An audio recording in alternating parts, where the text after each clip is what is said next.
What's the word? From Alief to Houston, Texas. It's your boy ET here with my bro KINGGPATT, you know what time it is. We got a special guest. Today sit down. Aldus Snow. What's going on, man? Hell yeah, man. Yeah. For real. It's a lot, learning about you. Boy, still learning about you type shit. Yeah. Was a director? Did we learn the battle rap stuff? But shit, we gonna get all into that though. But let them know where you from. I'm from Chicago by way of Alief. You know what I'm saying? Been out here for a while, so I rep the town, man. And yeah, man. I'm Houston. I'm Houston by way of Chicago. You feel me? You were born in Chicago? Mm-hmm. Yeah, that's what's up. I came down here at about 12 or 13 years old. Okay, 12, and then you went to Alief and graduated. Graduated from Bush High School, went to Hastings for 3 years, went to Bush for 1 year. So yeah, shout out both of those schools. Hey, that's what's up. That's the West. Yeah. That's the West. I ain't gonna lie. I ain't gonna get. I don't get them that. I don't get them that. I don't got nothing. I don't get them that. I don't got nothing against my Bush people, but y'all not Alief, bro. Yeah, I was saying they the West. I think it's a different breed. They the West. They the West. Yeah, I give them that. But when we say West, we mostly say Alief. So when you go to school in Fort Bend, they claim Alief. Oh, nah. 90% of them niggas. It's very rare that you meet somebody be like, where you from? And they be like, Fort Bend. And most of them niggas say the West or Alief. I just want y'all niggas to know, if you go to school in Fort Bend, nigga, that's not Alief. Yeah. Yeah, not for real. You are a Fort Bendian, nigga. You gotta rep your shit, bro. That probably was a borderline Highway 6 living ass nigga. Resident. Technically, you Mo City. I ain't gonna say none of that shit. You Mo City at that point. Pretty much, yeah. Bad. You are definitely Mo City. But yeah, man, though, you used to battle rap. Started off with battle rapping and stuff.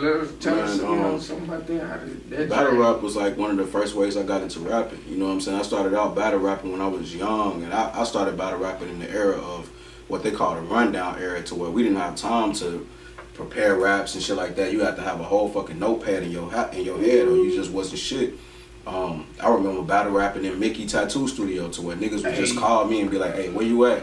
Like, shit, I'm on the West, nigga. It's a nigga here saying he the hottest, nigga. We know you the hottest. Pull up, nigga, battle. Hey. Just pull up. Whatever you got on top of your head, nigga, is what you gonna spit. Whoever the hottest in that room is gonna leave with a dub. You know what I'm saying? Whoever ain't, is gonna leave with an L. So I remember being there, and it will always be somebody in, because Mickey had a studio in the back of a tattoo shop. I don't know if y'all remember that. No, I'm the footage up with T.O.Y. and that mud battling. he battled one of the same niggas I battled in Mickey Tattoo Shop. I battled Merc. He battled Merc. Why does nigga taking all the L's into the Hey, nah, shout out Merc, bro. Merc is a fucking beast. Shout out to that nigga, man. And you gotta realize, nigga, for us to even pull up and battle Merc, he gotta be somebody. You know what I'm saying? He gotta be a ill nigga. Because at this time, I was signed, when I battled Merc, I was signed to Universal.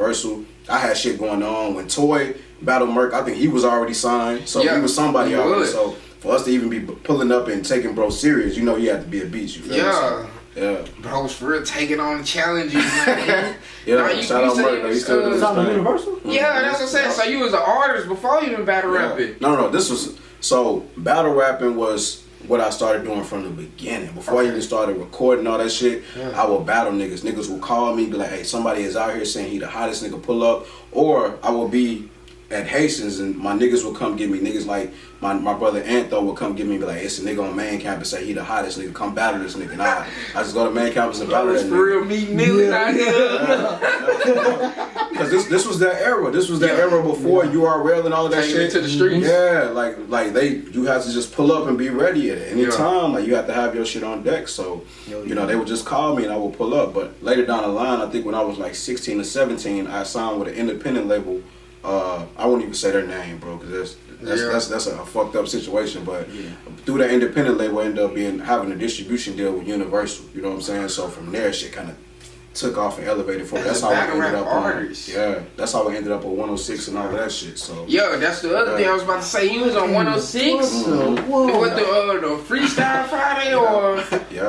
That shit was crazy too, because when you go on 106, nigga, you don't see this when you're watching the show, but when you go on 106, if you from out of town, nigga, it's you versus New York. Yeah. Nigga, so when you walk into 106 studio, they take you into the green room. They take you and all the people that's gonna sit into the audience. Yeah. People are sitting out in the audience like 2 hours before the show start. So they take you into the green room and they asking when you come in, who's battling? So me and the nigga who battling, they raise our hand. Where y'all from? He was from Coney Island. I'm from Houston by way of Chicago. Yeah. Instantly the hate started.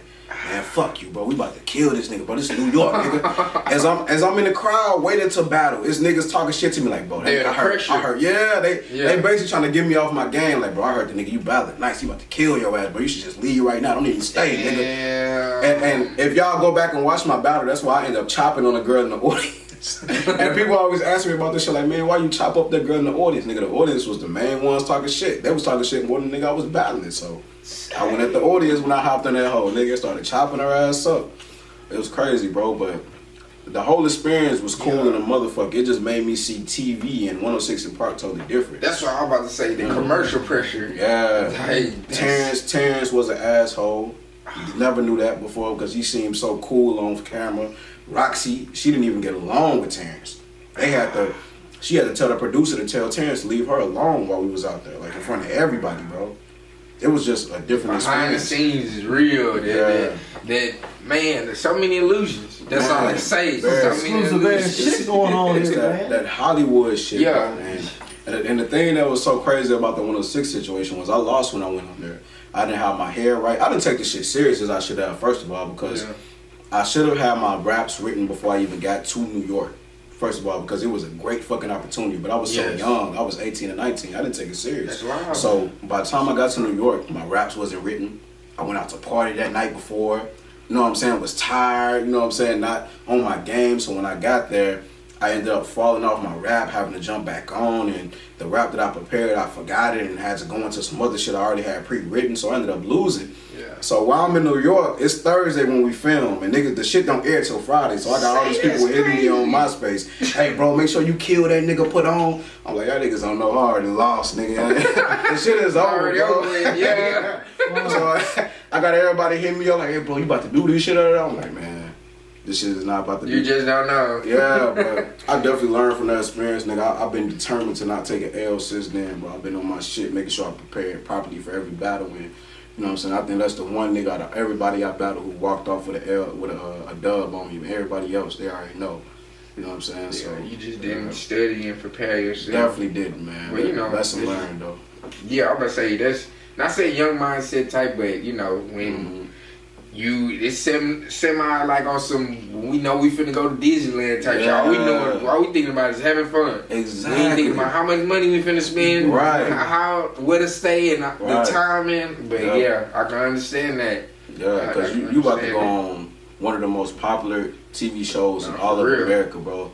As a 19-year-old nigga, you know how excited you are, bro, just to be out of the city in New York. This is my first time in New York. We in Harlem, we in Times Square. I'm seeing all these places.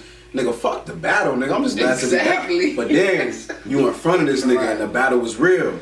Yeah. He prepared, he hungry, he ready. He been studying for 3-4 weeks for this shit. You been out partying and shit. Now you got to battle this nigga who fully prepared. So it was a learning experience, find bro. that battle anywhere? I've been trying, man, but that shit was like in 2009, and you know the show is not even on no more. So I don't even know where the fuck I would go to find it. I'm gonna see on YouTube, search some. I'm gonna do some research on it. I didn't research for that goddamn battle, man.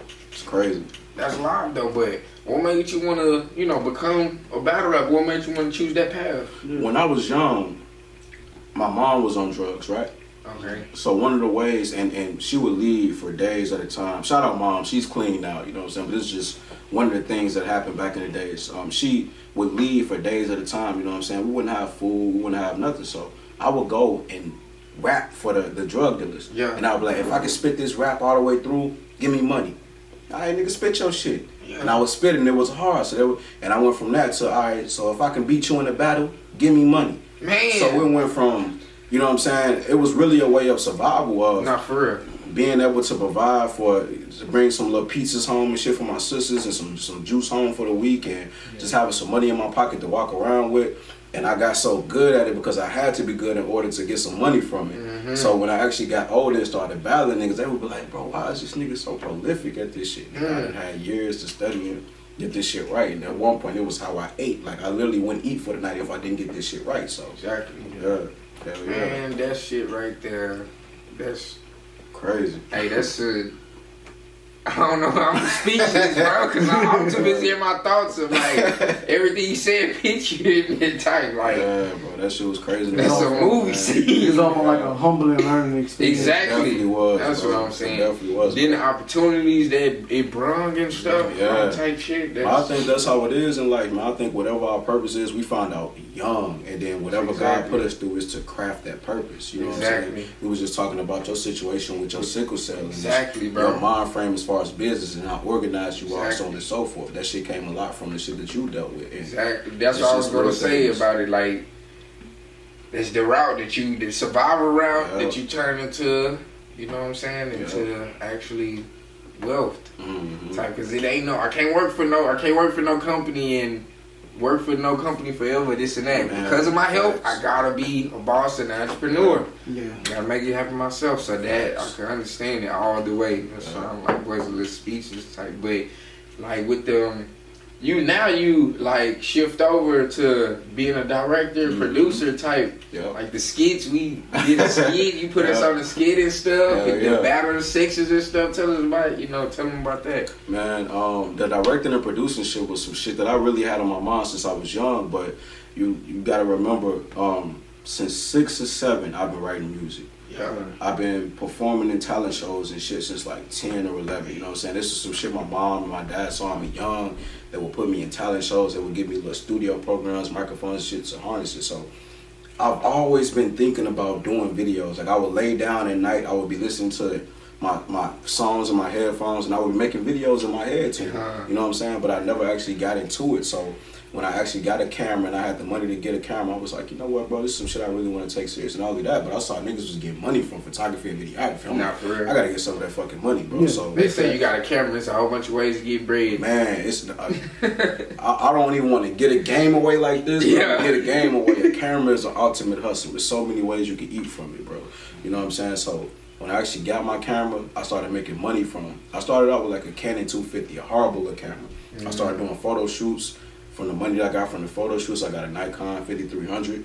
From the money I got from those photo shoots, started doing. I got a Nikon 5700, DSLR 4K. Started doing skits and all this other shit. So it was kind of something that always been in my head, but I just had to manifest through, getting the things that I need and actually putting the shit into motion. So when I got the opportunity, I was like, fuck it, let's just run with it, see where it goes, and the shit just been growing, man. And it's just been blessings, bro. Hey, that makes sense to your performance. Like I said, like when I paid attention to the 2 battles that they got up on YouTube, like you was mainly like trying to,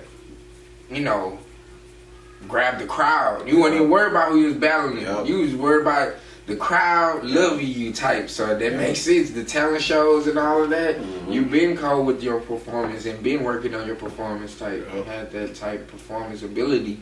So that shit makes sense now. It's like something that Spice said when he did his interview that was very true. He said everybody can rap, but not everybody can battle rap. And the reason being is because you can be nice with the flow, but battle rap is rapping and performance arts. True. You know what I'm saying? And you got to be able to perform, your facial expressions, your body posture, drawing and keeping the attention of the crowd. All of that shit is an art, bro. That's not something that everybody, that's not something that everybody can do. You know what I'm saying? Especially while memorizing lyrics and being on time with your punchline. It's hard, bro. JC, it's hard for him to be on some. Well, his performance cold, but I can. Like him being a dancer in the beginning or whatever, and him being short, they wouldn't take him that serious. If his performance wasn't that cold, they wouldn't take him serious. Like, you a little nigga, we ain't scared of you, your words don't this and that. But that nigga performance cold, you do feel him though. He ain't gotta that shit makes sense. This shit links up, bro. That's like I say. So who are the as far as directing goes, who are some of the people that you look at and you study to to become either? Oh man. You know what I'm saying? Spike Lee, definitely one of my mentors, man. Definitely one of the dopest fucking directors in all of the fucking world. Quentin Tarantino. I like Quentin Tarantino. He did shit like Dawn of the Dead, Kill Bill. Kill Bill. Oh, you talking about white dude? White dude. Oh, I'm thinking you talking about crazy black ass dude that did movies. Boys in the Hood. No, that's John Singleton. Yeah. He's definitely one of my idols as well, man. He's one of those people that is not scared to go there. Yeah. I don't know if y'all know about Hollywood, but because of the way how racist Hollywood is, a lot of directors are scared to go there. Spike Lee and John Singleton, they never been scared. That thing on Netflix, that documentary when they was talking about They Gotta Have Us, I think. Yeah, that's powerful. I watched that That's too. why when you say Spike Lee, I'm like, man. Yeah. He named his production company 40 Acres in the Mule. So that just show you how not scared to go there he is. You feel me? Tyler Perry, I admire his work ethic. You know what I'm saying? The work ethic that he put into this shit and the amount of projects he done put out, the studio he just built, that shit is amazing, man. But that's just a few people. I really study and learn from everybody. I take a little bit from everybody, you feel me? Right. Yeah. that stuff right there, bro. I ain't gonna lie. Like you planning on to go back to battle rapping? Eventually, yeah. Okay. Right now, I feel like battle rap is like my first love. Like I fell in love with music through battle rap, so it's impossible for me not to stay there. When I see people like Big Spice performing, and like the performance what he did, where he pushed old dude and shit like that, give me so motherfucking hype, nigga. He ain't even get to start. Yeah. But that shit get me so hype, bro. You feel me? People like King West, that's another battle rapper from Alief, a fucking beast. You know what I'm saying? He's definitely one of the people that I'll look at and be like, man, I gotta get back into this shit. And a couple other people, but I feel like ultimately I gotta go back to battle rap. That's where my roots are. Yeah. But I wanted to get my shit in order before, because battle rapping is mental boxing, bro. People don't understand that shit. Like, you cannot just go into a ring with a fucking killer and think you about to kill him. You know what I'm saying? You gotta have the mindset of a killer. You gotta be focused and on your shit. When I battle rap, I don't smoke leading up to the battle.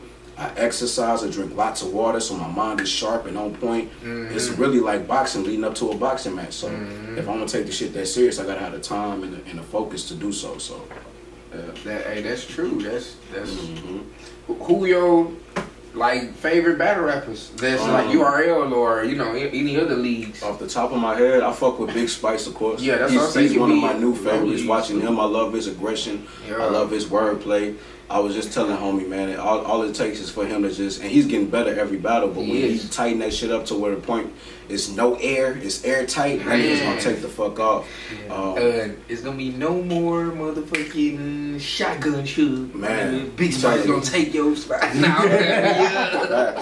Other than him, people like Murder Mook, Loaded Lux, of course, the legends. And really, I take a little bit from everybody, bro. I watch everybody battles. I study people and just see what I can do similar in my own little style to make my shit better. And whenever I come back, I always come back reinvented with something new. Like you was talking about the shit where I dressed up like a nerd. You know what I'm saying? That was some shit just me I never did no shit like that. I was reinventing myself and coming back with something new and fresh that I knew would gravitate, that would catch the attention of the viewers and the audience. And hell yeah. Dude couldn't even battle you because he was too busy. His hair was fucked up. It was. He couldn't do, after the battle, he couldn't do shit but smile and shake my hand. He was like, you got me. He like, come. And it be like that sometimes. Sometimes a nigga just outperform you, bro. It made him feel awkward when I watched that shit. He couldn't even battle comfortably. He wasn't comfortable. He wasn't. Because it was like he was battling Urkel, you could say. And he like, man, what the fuck is this nigga got going on? Like, I could read his body language just saying that. Like, this nigga, we supposed to be battling. This nigga look like he... You know what's funny is, before we started battling, he volunteered to battle me. Because that was a battle tryout that y'all saw. So I stepped up and it was like, who want to battle him? And everybody hesitated because I feel like some people knew it was a trap. It was like, why is this nigga out here dressed like this, bro? But he raised his hand. He thought he had a free meal. He was like, shit, I'll take him. I'm about to kill this nigga.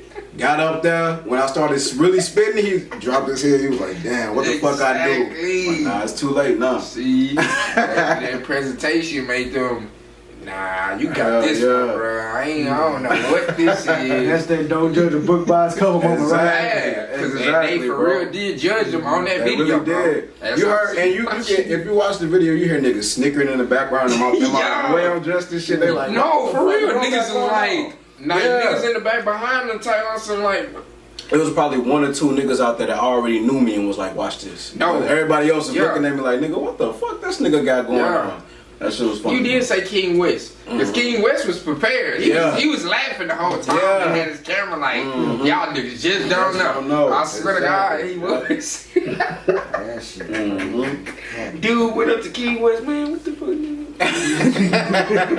Bro, when that nigga dropped the book and the glasses and the hat on their head, Fucked his head up. Fucked his head up. Oh God, bro, you. That's when he knew it was some shit. That's when the other nigga knew it was some shit. That's when he was like, oh, I gotta battle this nigga. Oh, that shit was hard, bro. That shit, battle rap is live, bro. Like you said, the hype and watching Big Spice and that shit hype me all the time. I see the whole fundamentals and structure. That shit, bro. That shit too lit, though. It is, bro. But your director plans and stuff, like what's your plans for, like, future plans with the directing and stuff? Ultimately, man, just trying to get something on Netflix. Of course, Netflix is like the new movie theaters. Yes. When we raise some capital, I want to actually buy a movie theater somewhere that we can actually feature our movies at 24/7. Other than that, film festivals, bro. Yes. People don't know, and I'm again giving away some more game. But people don't know how valuable film festivals are. When you're trying to raise capital in the company, think about you investing $500 to do a short film or a movie, and then you enter it in a film festival where the prize is a $20,000 bag. Nigga, that's $15,000, $20,000 return on your investment, bro. And people don't understand that those judges, they don't really know us like that, bro. They don't know about the hood. So when we come in and we tell our stories, that should give us a leg up. If you look at some of the videos that win in those film festivals, you will be surprised. It's us, bro. It's us telling these touching ass stories from our childhood and our life. And then those be some of the movies that be like Oscar buzz. That's what I'm saying. Yeah. It's like a pre-Oscar type of pre-award. Moonlight was actually a Sundance film. Yeah, I ain't gonna lie, I watch it though. Yeah, you should be. That shit had too much going on. I stopped it halfway through, bro. Man, when they got to the beach, it was over. Nigga, I was like, nah, this is not the movie, bro. Nah. But that was one of the ones that won a Sundance Film Festival, but you wouldn't expect it though. You wouldn't expect it. Well, leading up to that point, the movie was some hood shit. Hey, it was.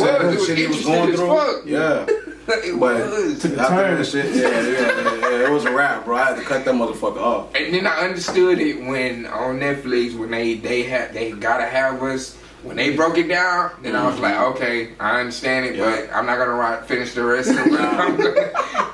Y'all got it.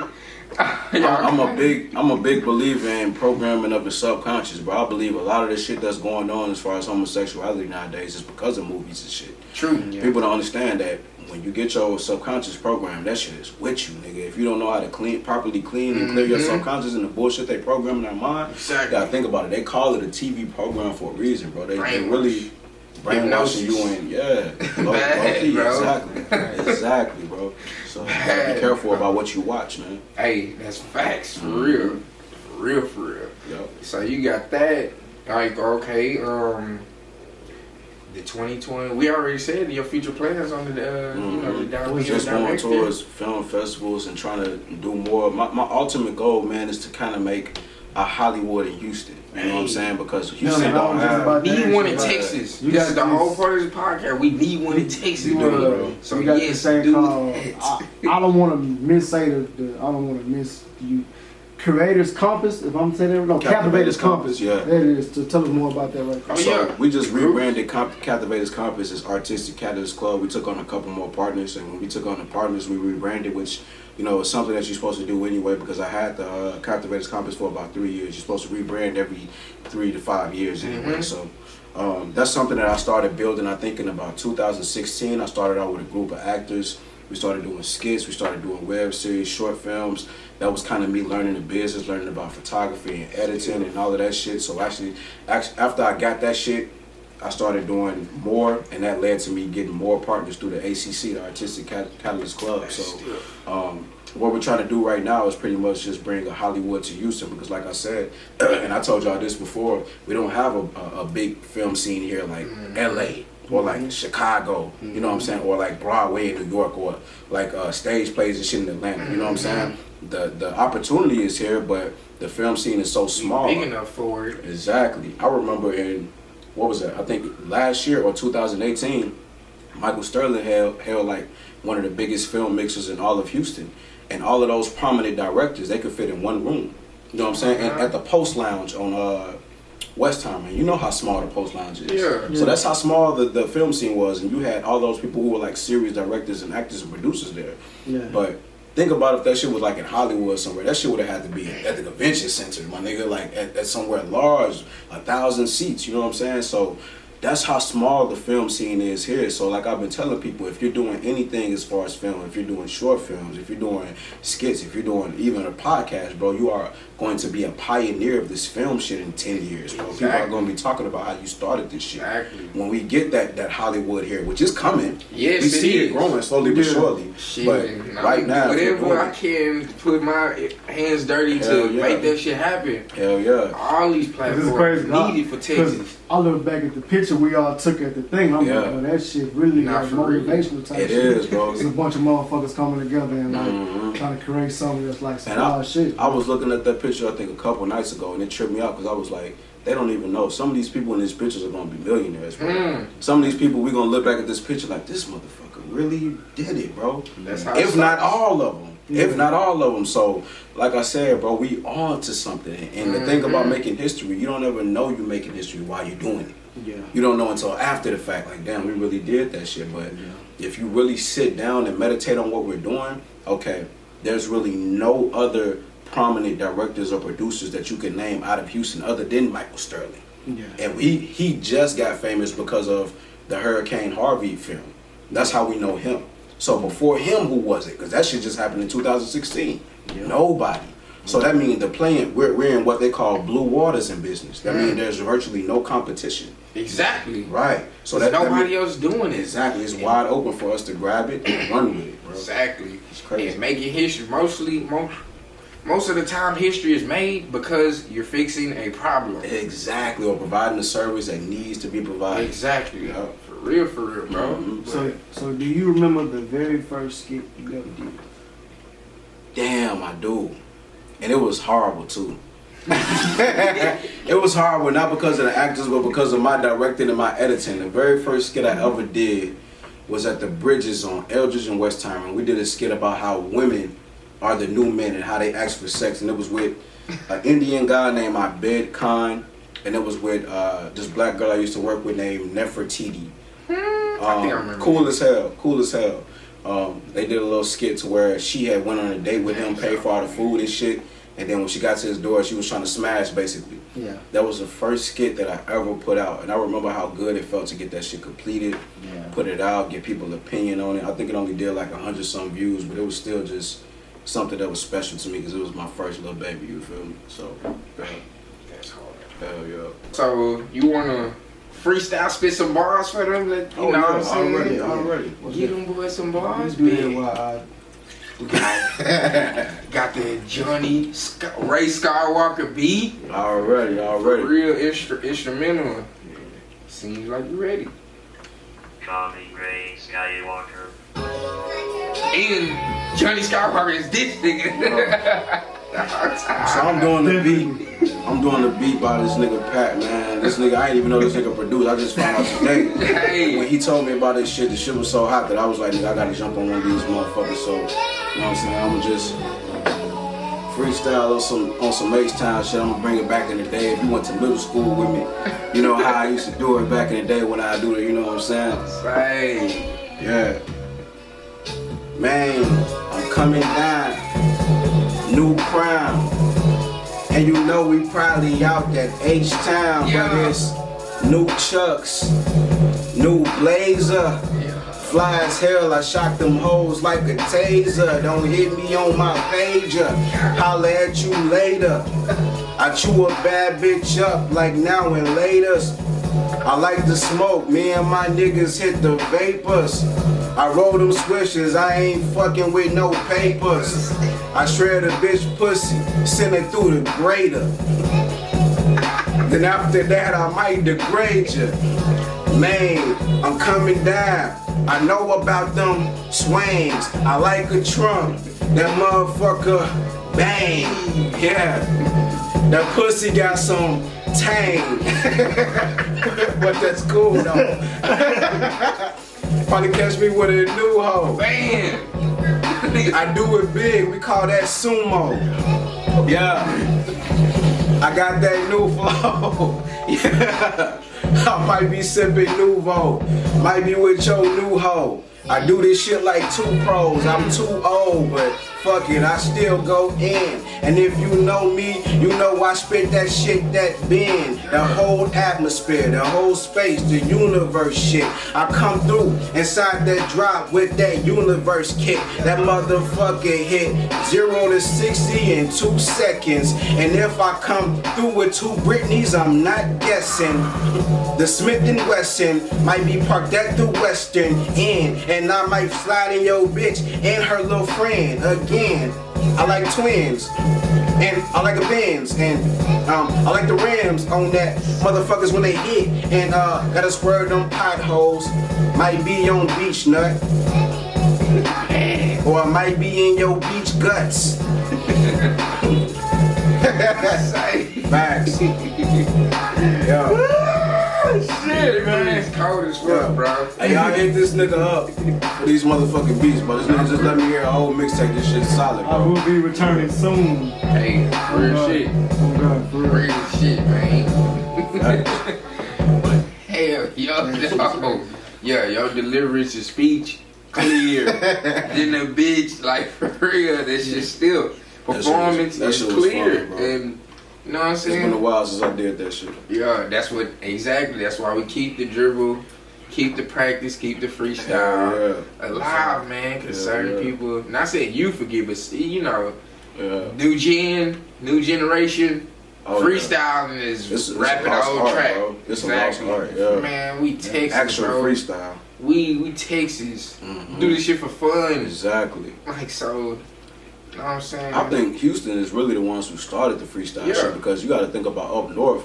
Even where I'm from in Chicago, freestyle was taking some shit that you just had written off the top of your head and putting it together with other shit and making some hot shit. But down here, y'all really come off but down here, y'all really come off the top, bro. Like, and talk about whatever that's around and having fun with that shit, niggas. They gonna see when the issue when the DJ Screw movie come out. Yeah, it's a TV series. We all keep saying movie series. Yeah, that's even better though, cause who knows how many seasons and episodes it's gonna be and like how much shit they show. So hopefully, you know what I'm saying, when it come out, y'all can be able to see exactly the whole process of how these. Hey, shout out to homie who produced that too. I forgot his name off the top of my head, but he's a Houston producer, up and coming Houston producer. So I'm glad you got to that shit before anybody else got to the shit. Thank you for being from Houston and telling our story and our culture, bro. I appreciate he was saying people ain't nobody, that he was out there in LA and stuff in Hollywood, and ain't nobody want to take the time to give out the story, and he did whatever he could and gave his all into making that shit happen. That's real. That's legendary. That's history right there. Exactly. For real, for real. And that's gonna set the tone for his whole career. He don't even know it. Exactly. He might know it, but yeah. Exactly. That's what I'm saying. Crazy. He always gonna get the praise and recognition for that shit. One classic. Yep. That shit is something for real. So tell everybody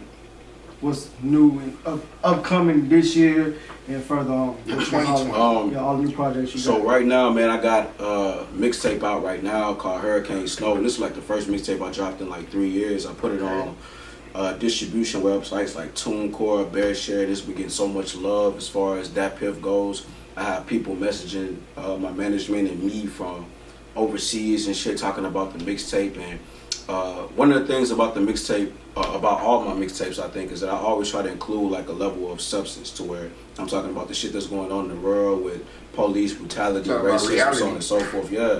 And one of the things that blew my mind was a girl from Australia hit me up.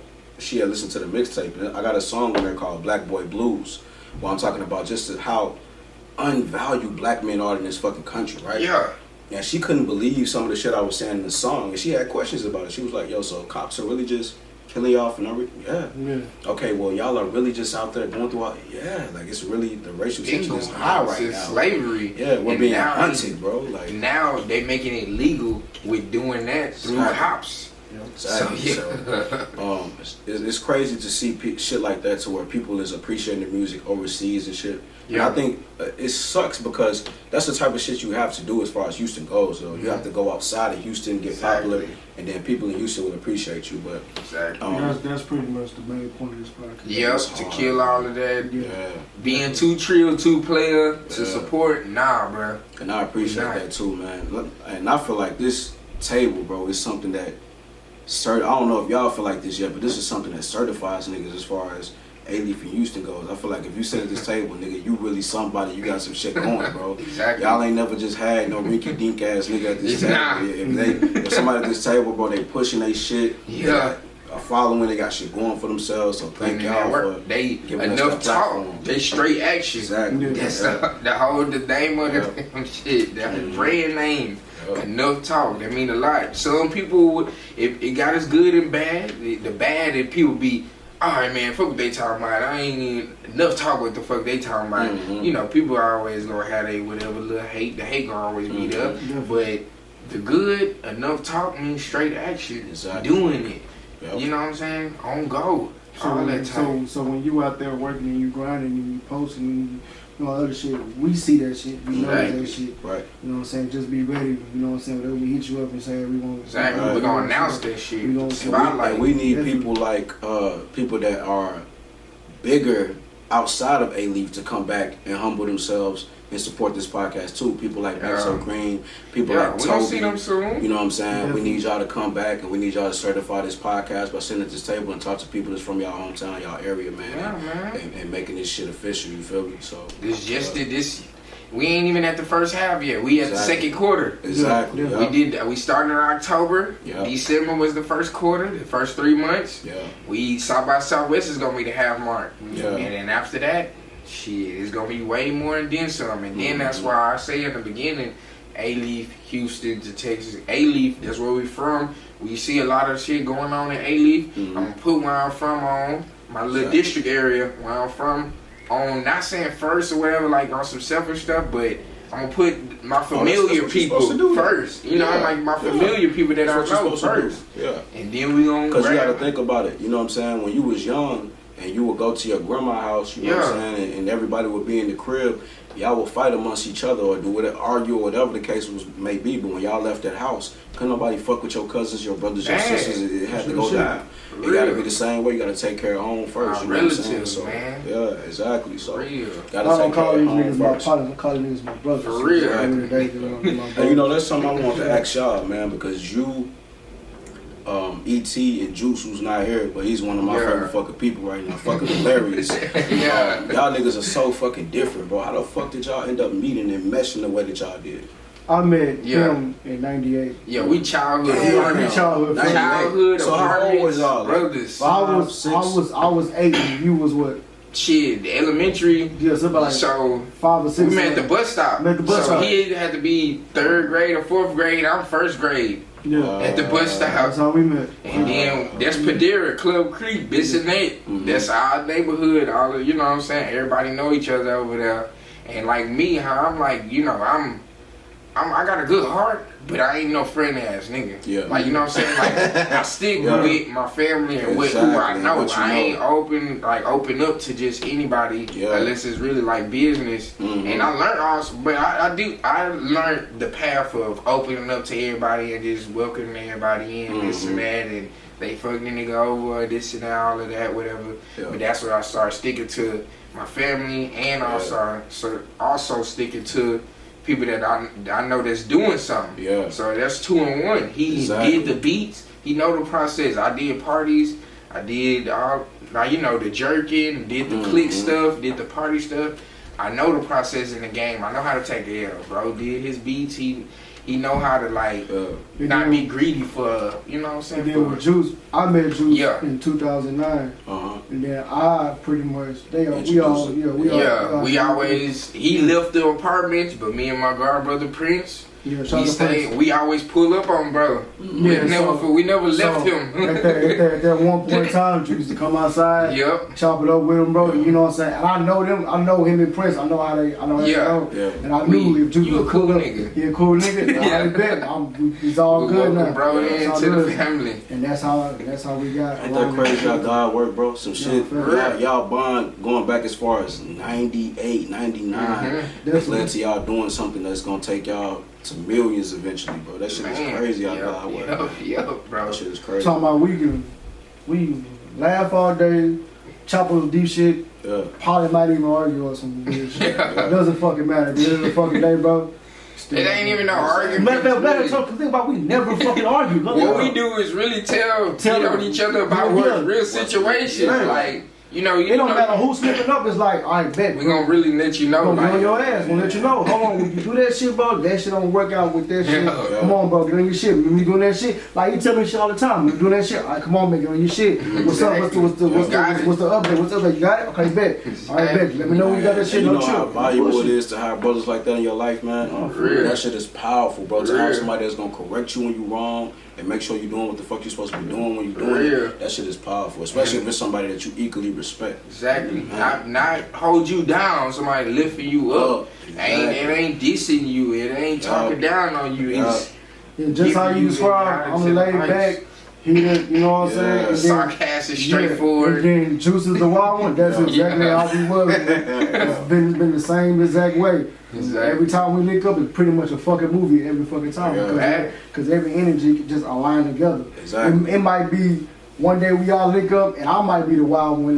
He might be the chill one and Juice might be on shit. But either way, it's a trifecta. Either way, it just work out. Yeah. Either way, it just work out. That's why people hate when we in the same room because some crazy gonna happen, bro. Just amongst us too, like some crazy gonna happen. Like it might be a nigga somewhere, bro. Juice gonna flame him up, and ET gonna backdoor. I might stick in about 2 quick jabs, and Juice gonna come back and realign that shit one more time. It's, man, look, man. That's crazy. People come at us wrong. I'm the type of you ain't finna come at not me, my brothers, none of us wrong. None of that type of shit. Thank God we ain't never had an issue where nobody, you feel had to get some crazy shit. Nah, bro. We ain't. Them, like I say, they don't even exist. Like I said, I learned through that already. I know who my bros. I know who needs some good guidance and who needs good help type. Cause before, like when he left, I was the oldest one. Yeah. Like so, I was the one that had to, you know. So how old is this nigga Juice? Juice is younger than you. Yeah, Juice younger than you. That shit crazy. I thought you was the youngest, bro. Yeah, everybody always thought that. Everybody all the circles or whatever we be around, if he not around, everybody think I'm the youngest one. Like, that's crazy. And when I get to talking or I get to showing and all of the guidance and stuff, then they know like, okay, that nigga is not wiser. Cause I'm listening to you talk as you set everything up. I'm like, this nigga look like he like 18, 19, but he talking like he 30, 32, bro. Just the wisdom that you was, you know what I'm saying, dropping and the knowledge you was dropping. Like, this nigga wise in the motherfucker, bro. Got an old soul. My mama had me at 15, so her whole 90s childhood, I paid attention and lived through that. She from the north side, from Acres Home. I was born over there. So you know it's even realer being raised or born out there. Ron got Hill, raised and stuff. Types, and I'm the oldest I'm the first grandson and the oldest in my generation. So I know I know my position. For real tight. I'm like the middle child. So technically, no, take that back. In my family, we know what fucking we all family. I'm really like the middle fucking child. So anybody that come after me, bro, I have to do the big bro role. You feel me? I have I kid you not, it's a bunch of motherfuckers that's like they look up to me. So I have to like give them some type of, you know what I'm saying, advice, guidance, or whatever, you know what I'm saying. But at the same time, bro, he can give me a bunch of fucking deep shit too. Same as Juice, we all do that shit to each other, bro. And that shit is special, bro. The fact that y'all could talk to each other, mentor each other, and actually guide each other, and nobody getting their feelings about it. Nobody hold no grudges. That's everywhere. I mean, the only one that be trying to be in denial is Juice. Yeah, we don't allow that. Juice will be in denial to whatever. But even at the end of all that shit, you be like, you know what, bro? Yeah, you know what, T, bro, you show right, bro. You show right, T. You know what, bro? You'll realize later. You know who was like that for me at one point that y'all actually know? Well, I know that you know. That nigga Pedro. Oh yeah. That nigga Pedro used to piss me the fuck off, bro. Cause me and this nigga used to live with each other at one time. I don't know if you knew that, but we had an apartment together. We used to work at a shoe store called City Gear. On, when they first came out. Yeah, on Function in Westbrook. Yeah. We was the managers up there. Yeah. And I would get so mad about shit, bro. And this nigga would just say this one line to me that would piss me the fuck off. You know the world don't owe you shit. And I would get mad as fuck, bro. Like, bro, I'm mad, bro. The fuck this nigga keep saying it? You know the world don't owe you shit. But as I got older, I started realizing this nigga was telling me, like, bro, stop expecting things to always go your way, my nigga. Every time some shit don't go your way, you go left, bro. Just do what the fuck you gotta do as a man and take care of your business. And now that I'm older, I really appreciate my brother giving me that game, man. Nah, for real. Yeah, Juice got some seriously funny messages, but like they serious. Yeah, you know what I'm saying? Like some people will be like, but at the same time he really not. He'll talk about some dumb shit. Yeah. No, that nigga really knowledgeable and really like intelligent, bro. You got a good head. Don't get me wrong. Like we got sisters and shit that you feel me. They do the same shit, but it's like majority of the time they got their family thing going on. So you feel me? And it's different when you hear from your brothers too, man. Yeah, somebody that you kick it with and that's going through the same shit you going through in life, so on and so forth. It's way different, bro. Yeah, definitely, man. Hell yeah, man. That shit, it's life that's real though. We good-hearted people. We ain't got nobody down the drain. It's just natural. Even and I just always wondered that because I see y'all niggas together, like I say, y'all so different. So I always thought about this shit. I'm like, I wonder how the fuck them niggas met and got so close. You know what I'm saying? Because it's hard for personalities to mesh like that. But I guess when God is moving amongst y'all, bro, y'all gonna do what y'all gotta do. It was more like this. We all apart. We all got our personal life we gotta deal with. So it don't fucking matter. We don't see niggas for like some months or some years or something. We know they're good regardless. But when we link back up, the it's a still the fucking same. Movie. Yeah, that's what we learned. A fucking movie, bro. Not saying with you. That's what me and Prince learned with you. Because when you left the apartments, and me and Prince was still up. Me, Prince, and Jordan were still there. Like we still would hit you up. Prince was still keep in contact with you. Pull up. I'll pull up. Or I'll pull up with Prince and. Like how you said, we wouldn't see you for months and all that type, or see you after school, or all that type. Shit, nigga, you still was the bro. It still was always. It didn't matter where I was at. Them niggas needed me, whatever they need. I'm right. I'm either if I can be there, I'll be there. You feel me? For real. We all and since they went to Hayes, I went to Elsie. It's enough for me to walk over there. Y'all niggas good. You feel me? Anytime like that. So.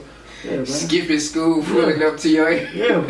Down the street for the school. Them niggas, Victoria, them niggas both pull up in the van on my ass, bro. Oh man. I'm gotta take GED classes. So I'm waiting for my papers to come back. All I hear is some loud ass music. I'm like, bro, if it ain't one nigga I know that's in front of my house, loud music, it gotta be Prince. Walk outside, I see all of them niggas. I say, well, you'll be out here at 10 o'clock this morning. All he had to say was, he at the house. Yeah. Pulling up. My mom would be like, Prince outside.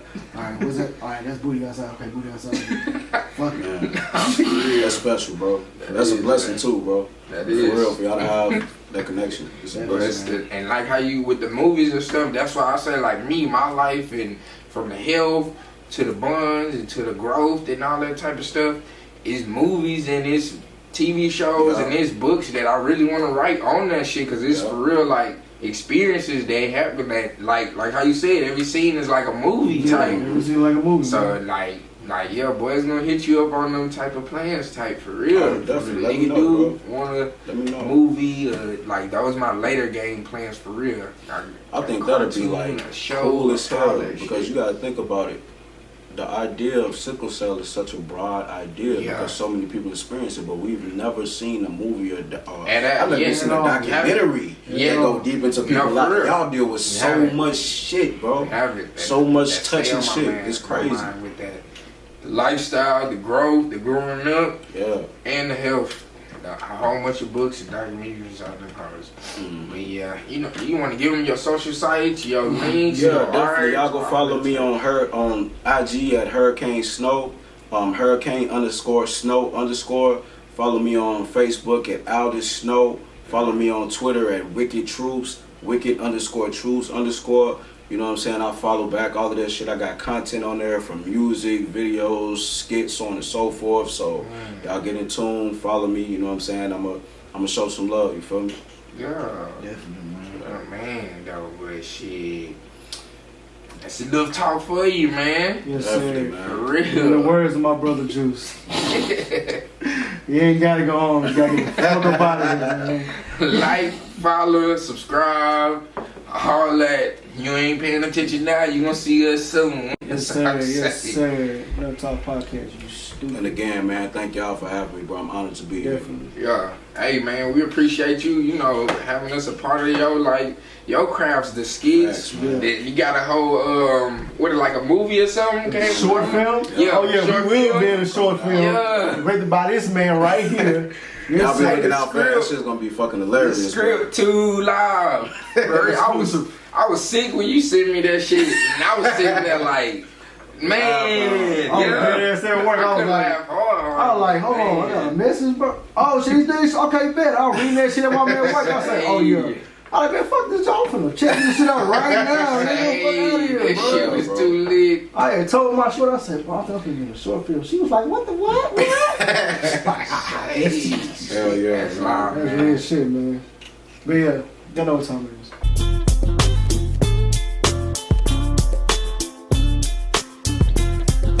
Down south is where I stay. Switch 4 lanes, living the same.